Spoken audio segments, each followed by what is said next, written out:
नमस्कार दोस्तों, साहित्य विमर्श चैनल में आपका स्वागत है। मैं डॉक्टर नंदिनी साहू आदिकाल का काल विभाजन पढ़ा रही हूँ। इसके अंतर्गत मैंने आदिकाल को 7 भागों में विभाजित किया है और इन 7 भागों को अलग अलग वीडियो बनाकर समझाने का प्रयास किया है। हिंदी साहित्य का इतिहास से संबंधित मैंने विभिन्न विद्वानों के पुस्तक को पढ़ा है, जिसमें आचार्य रामचंद्र शुक्ल, डॉक्टर नगेंद्र, रामचंद्र तिवारी, डॉक्टर बच्चन और हजारी प्रसाद द्विवेदी।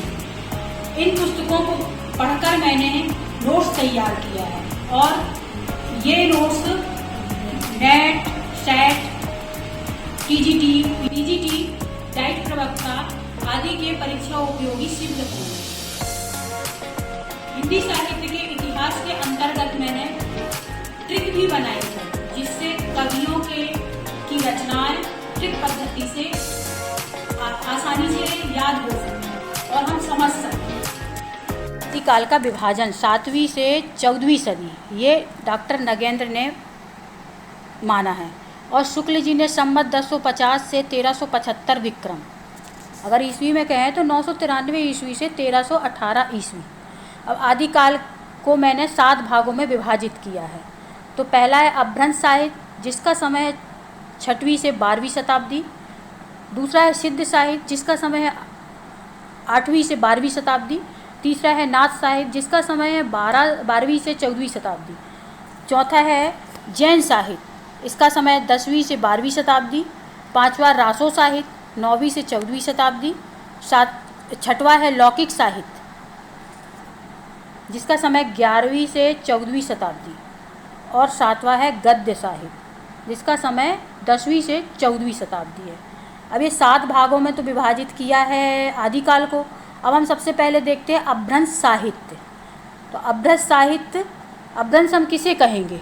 अपभ्रंश का मतलब होता है बिगड़ा हुआ रूप, और अपभ्रंश का समय माना है 500 ईस्वी से 1000 ईस्वी।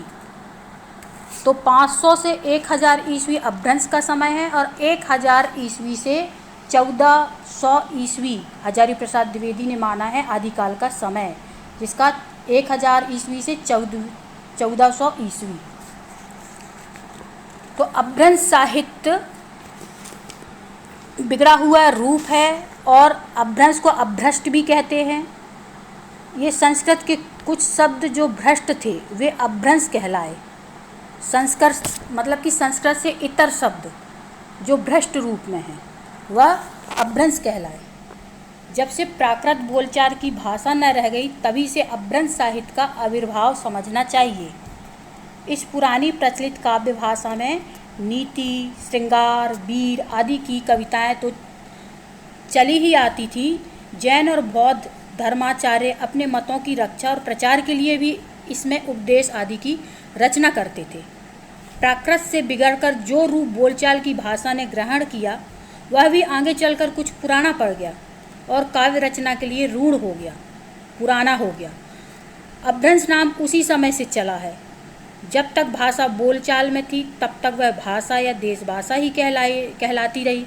जब वह भी साहित्य की भाषा हो गई, तब इसके लिए अपभ्रंश शब्द का व्यवहार होने लगा।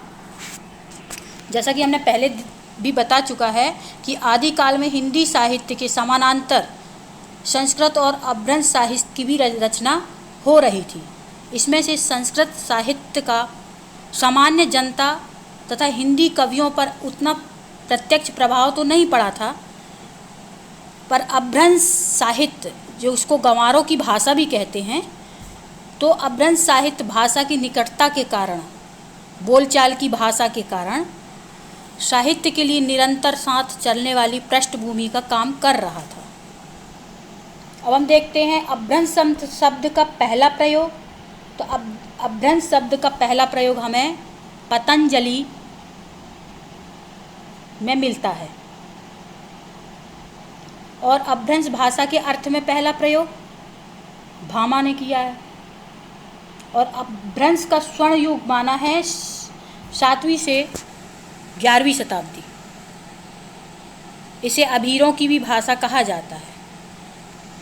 और अपभ्रंश का प्रथम कवि स्वयंभू को माना है।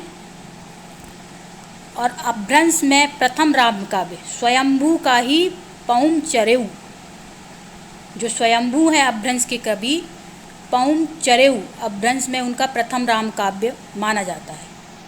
और कृष्ण काव्य, तो अपभ्रंश का प्रथम कृष्ण काव्य भी स्वयंभू का रिट्टणैमी चरेऊ को माना है। अब रामचंद्र शुक्ल जी ने कहा है, अपभ्रंश से संबंधित उनका एक स्टेटमेंट है कि अपभ्रंश पहल बल्लवी के राजा धारसेन द्वितीय के शिलालेख में मिलता है। इसमें धारसेन द्वितीय ने अपने पिता गुसेन को संस्कृत प्राकृत अपभ्रंश का पहला कवि कहा है। अब हम देखते हैं अपभ्रंश साहित्य के कवियों को।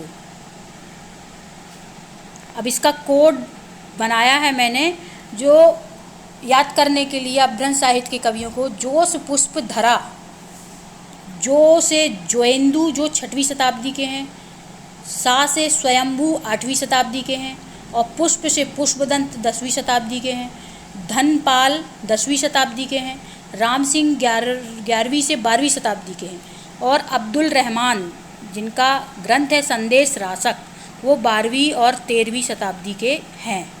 तो इनको हमें कैसे याद करना है 6 कवियों को। जोश पुष्प धरा अपभ्रंश साहित्य के कवि हैं। जोश पुष्प धरा, जोएंदु, स्वयंभू, पुष्पदंत, धनपाल, राम सिंह और अब्दुल रहमान, ये इनके कवि हैं।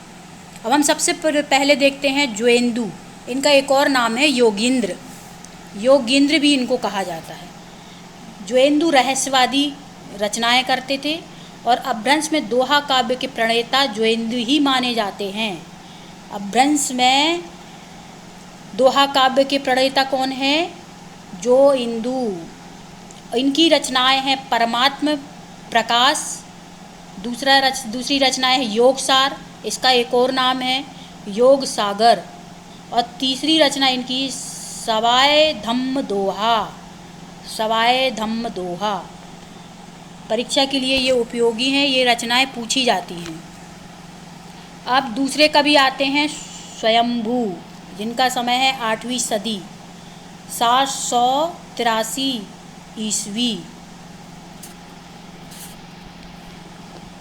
स्वयंभू जैन परंपरा के प्रथम कवि हैं और श्रावकाचार्य देवसेन का जो श्रावकाचार्य के पूर्व के कवि थे। ये स्वयंभू देवसेन के पूर्व के कवि थे। देवसेन की रचना है श्रावकाचार्य। अब रामकुमार वर्मा ने स्वयंभू को अपभ्रंश का पहला कवि माना है। ये प्रश्न नेट सेट JRF में पूछा जाता है। अपभ्रंश का पहला कवि स्वयंभू, हिंदी का पहला कवि स्वयंभू। किसने माना है? रामकुमार वर्मा ने। डॉक्टर भयाणी के अनुसार अपभ्रंश का वाल्मीकि, डॉक्टर भयाणी ने स्वयंभू को अपभ्रंश का वाल्मीकि कहा है। और राहुल शास्त्रतायन ने अपभ्रंश साहित्य का वाल्मीकि स्वयंभू को कहा है। राहुल शास्त्रतायन और डॉक्टर भयाणी दोनों के एक ही मत हैं। अपभ्रंश का वाल्मीकि इन्होंने स्वयंभू को माना जाता है। अब देखते हैं स्वयंभू की उपाधि। तो स्वयंभू की उपाधि है अपभ्रंश का कालिदास, कविराज चक्रवर्ती, छंदस चूड़ामणि। किसको कहा है इन्होंने? स्वयंभू को। और स्वयंभू ने अपनी भाषा अपभ्रंश को देश भाषा कहा है। जो अपभ्रंश में इन्होंने अपनी भाषा लिखा है, भाषा में उन्होंने जो ग्रंथ लिखे हैं, उनको उन्होंने देश भाषा कहा है। किसने? स्वयंभू ने। हरिसेन एक कवि हैं, हरिसेन। उनकी रचनाएं है धम्म परीक्षा। उसमें चतुर्भुज, स्वयंभू और पुष्पदंत का वर्णन मिलता है। स्वयंभू ने चतुर्भुज को पदड़िया बंद का प्रवर्तक माना है। चतुर्भुज जो हरिसेन के धम्म परीक्षा रचना में इनका वर्णन मिलता है, जो चतुर्भुज को, उनको पदड़िया बंद का प्रवर्तक माना है स्वयंभू ने। अब हम देख लेते हैं स्वयंभू की रचनाएं। तो स्वयंभू की रचनाएं क्या है?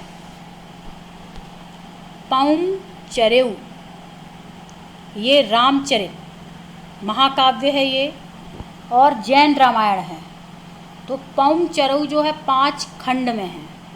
अब उनकी दूसरी रचनाएं हैं रिट्ठे नेमी चरेऊ, ये कृष्ण चरित्र है। इसमें कृष्ण के चरित्र का वर्णन है, ये खंड काव्य है। तीसरी रचना है स्वयंभू छंद या छंदस, इसमें पूर्ववर्ती कवियों का उल्लेख किया गया है। ये प्राप्त हैं, ये 3 रचनाएं जो हैं प्राप्त हैं। और अप्राप्त रचनाएं शुद्धय चरेऊ, पंचमी चरेऊ, स्वयंभू व्याकरण, ये अप्राप्त हैं। तो ये 3 रचनाएं परीक्षा के लिए महत्वपूर्ण हैं। ये 3 रचनाएं पूछी जाती है। अब हम स्वयंभू की रचनाओं की विशेषताएं देख लेते हैं। पौम चरेऊ, इसको जैनी रामायण भी कहते हैं, इसमें राम के चरित्र का वर्णन है। और पौम चरेऊ में 5 खंड हैं। तो प्रथम खंड में विद्याहर कांड या विद्याधर कांड या पदम चरित्र भी कहते हैं। द्वितीय कांड में उज्जा कांड, तृतीय कांड में सुंदर कांड, कांड में जुज्झा कांड या युद्ध कांड, और पंचम कांड में उत्तर कांड। ये पौम चरेऊ में 5 कांडों का वर्णन है। अब हम देखते हैं पौम चरेऊ में अरण्य कांड और किष्किंधा कांड इसमें नहीं मिलता है। किसमें? पौम चरेऊ में। पौम चरेऊ को स्वयंभू के पुत्र त्रिभुवन ने पूर्ण किया। मतलब इनकी जो रचनाएं हैं पौम चरेऊ, वो त्रिभुवन ने पूर्ण किया है। सीता की अग्नि परीक्षा का मार्मिक वर्णन है। इसमें सीता जी कहती हैं कि अब मैं अग्नि परीक्षा नहीं दूंगी।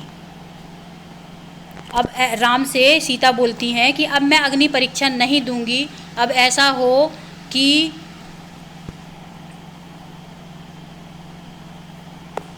अग्नि परीक्षा ना लिया जाए। और अंत में राम को जैन धर्म में दीक्षित करवा दिया है। स्वयंभू ने अपने पौम चरेऊ में राम को जैन धर्म में दीक्षित कराया है। स्वयंभू के राम यथार्थवादी हैं। इसमें पौम चरेऊ में जो राम है वो यथार्थवादी हैं। अब हम पौम चरेऊ की पंक्तियाँ देखते हैं। एमही तिह करोमी पुरु रहु बई, जिह राहोमी पडिवारे ती भई। ये पंक्तियाँ भी बहुत पूछी जाती है परीक्षा में। अब हम देखते हैं अपभ्रंश के दूसरे कवि पुष्पदंत, जिनका समय 10वीं शताब्दी है, 959 ईस्वी से 972 ईस्वी। पुष्पदंत ने स्वयं को अभिमान मेरु कहा है, और पुष्पदंत ने स्वयं को सरस्वती निलय भी कहा है। अभिमान मेरु और सरस्वती निलय पुष्पदंत ने स्वयं को कहा है। अब इनकी पुष्पदंत की उपाधि देखते हैं कि अपभ्रंश का इन्हें भावभूति कहा जाता है। पुष्पदंत को अपभ्रंश का भावभूति कहा जाता है। पुष्पदंत को अपभ्रंश का व्यास कहा जाता है। पुष्पदंत को अपभ्रंश का माघ कहा जाता है। और ये तीनों कवि संस्कृत के हैं। भावभूति, व्यास, माघ संस्कृत के कवि हैं ये। इनकी रचनाएं हैं महापुराण। दूसरी रचना है रण कुमार चरेऊ या नांग कुमार चरेऊ, ये खंड काव्य है। तीसरी रचना इनकी जसहर चरेऊ या जसोदा चरेऊ, ये भी खंड काव्य है। शिव सिंह सेंगर ने पुष्पदंत को हिंदी का पहला कवि कहा है। हमें ये याद रखना है कि किन साहित्यकारों ने किन कवियों को हिंदी का पहला कवि माना है। सबके अपने अपने मत हैं। तो शिव सिंह सेंगर ने पुष्पदंत को हिंदी का पहला कवि माना है। अब इनका महापुराण जो रचना है महापुराण, उसको बोलते हैं 63 महापुरुष गुणालंकार। इसका एक और नाम है 63 महापुरुष गुणालंकार। इस इसके 3 भाग हैं। आदि पुराण, इसमें राम काव्य है। उत्तर पुराण, इसमें कृष्ण कथा है। और हरिवंश पुराण भी इसी में संकलित है। 63 महापुरुषों का वर्णन, इसलिए 63 महापुरुष गुणालंकार, 63 महापुरुषों का वर्णन है। अब भोला शंकर व्यास ने पुष्पदंत की तुलना माघ कवि से की है और शिव सिंह सेंगर ने पुष्पदंत को भाखा की जड़ कहा है। इनकी रचना है संस्कृत रचना शिव महिमन स्रोत। पुष्पदंत की एक और रचना संस्कृत की शिव महिमन स्रोत।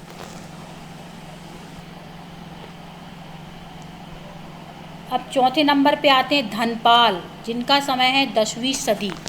इनकी रचना भविष्यत कहा ये या सूर्य पंचमी, भविष्यत कहा को सूर्य पंचमी, ये प्रबंध रचना है और चरित्र काव्य है। भविष्यत कहा में वार्णिक व्यापारी की कथा है। 22 संधियों या अध्यायों में भविष्यत कहा लिखा गया है। ये मुंज के सभा रत्न थे। कौन? धनपाल।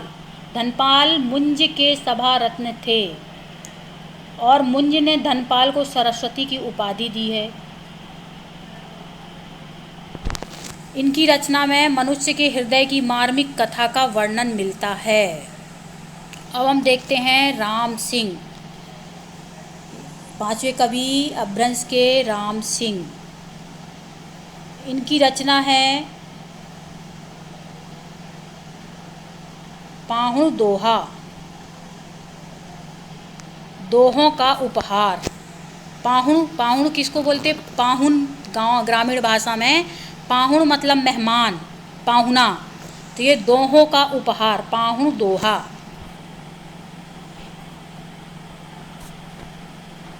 राम सिंह अपभ्रंश साहित्य के रहस्यवादी कवि थे और इनके पाहुण दोहा में 222 दोहे हैं। यह मुक्तक रचना है। जो पाहुण दोहा है वो मुक्तक रचना है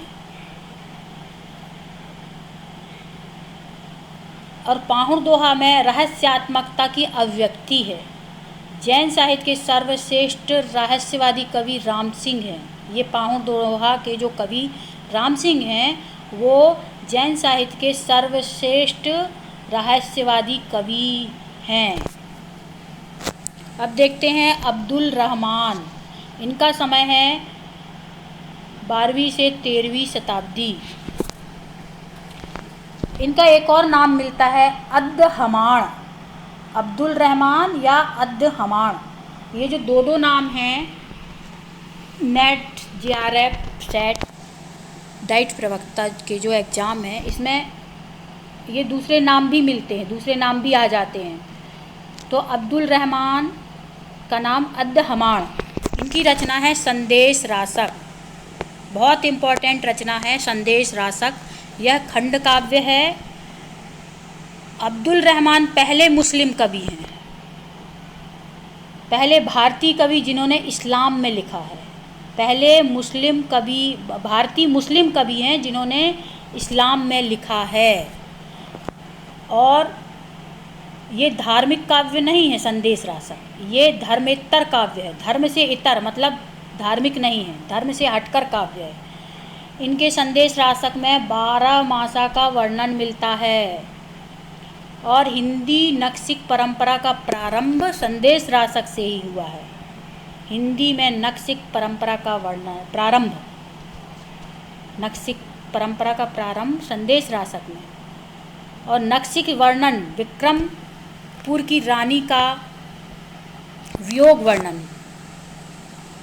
संदेश रासक में विक्रमपुर की रानी का वियोग वर्णन है। और संदेश रासक के 3 प्रकरण हैं। पहला में मंगलाचार, दूसरे में वियोग वर्णन और तीसरे में षट ऋतु वर्णन। संदेश रासक में 223 छंद हैं।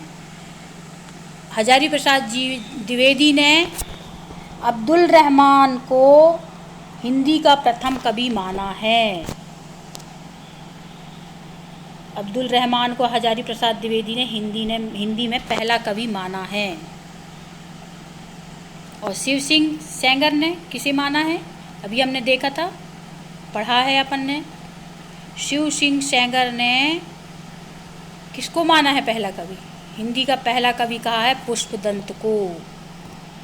हिंदी का पहला कवि पुष्पदंत ने माना है। पुष्पदंत को माना है शिव सिंह सेंगर ने।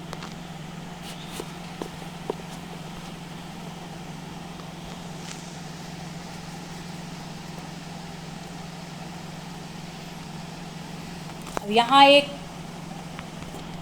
हिंदी का पारणी कामता प्रसाद गुरु, नोट्स में लिख लिया था, जो भी इम्पोर्टेंट है। कुमार पाल प्रतिबोध, ये रचना है सोम प्रभु सूरी की, ये हम बाद में पढ़ेंगे। अब ये 7वें कवि आते हैं हेमचंद, जिनका समय है 10वीं सदी। ये गुजरात के हैं और इनके शिष्य रामचंद और गुणचंद, इनके शिष्य का नाम है गुणचंद रामचंद। हेमचंद राजा जयसिंह के दरबारी कवि थे और हेमचंद को प्राकृत का पारणी उपाधि मिली थी। द्व्याश्रय काव्य की रचना की इन्होंने, द्व्याश्रय काव्य की रचना की। इनकी रचनाएं हैं शब्दानुशासन या सिद्ध हेम शब्दानुशासन, यह प्राकृत व्याकरण ग्रंथ है। और दूसरी रचना है त्रिष्ठिशलाका पुरुष, त्रिष्ठिशलाका पुरुष। और तीसरी रचना देशी नाम वाला कोश, यह अपभ्रंश व्याकरण का ग्रंथ है। चौथी रचना इनकी है कुमार पाल चरित्र, यह जय सिंह के भतीजे जो कुमार पाल है उनके चरित्र पर आधारित है, उनके लिए उन्होंने लिखा। और पांचवी रचना है योग शास्त्र और छठवीं है छंदोनुशासन, हेमचंद का छंदोनुशासन। इनकी पंक्तियां हैं भला हुआ जो मारिया बहरी मारा कंत, लज्जऊ तू वयम सियाहू जय भग्गा घर एंतु। नायिका कहती है कि भला हुआ बहन, भला हुआ जो कंतु मतलब होता है पति, कि भला हुआ जो युद्ध में पति मारा गया, अगर घर भाग कर आता तो लज्जा से मेरा सिर झुक जाता। अगर वह भागकर या पीठ दिखाकर घर आता तो मेरा लज्जा से सिर झुक जाता। इनकी दूसरी पंक्ति है पिय संगमी कंड निंदणी, पिय संगमी कंड निंदणी। अब हम 8वें कवि देखते हैं अपभ्रंश के, मुंज। इनकी पत्नी का नाम मृणालवती। इन्होंने लिखा है प्रबंध चिंतामणि, ये मेरी तुम की रचना प्रबंध चिंतामणि। और प्रबंध चिंतामणि में ही मुंज के कुछ पद मिलते हैं। इन्होंने कुछ पद को प्रबंध चिंतामणि में लिखा।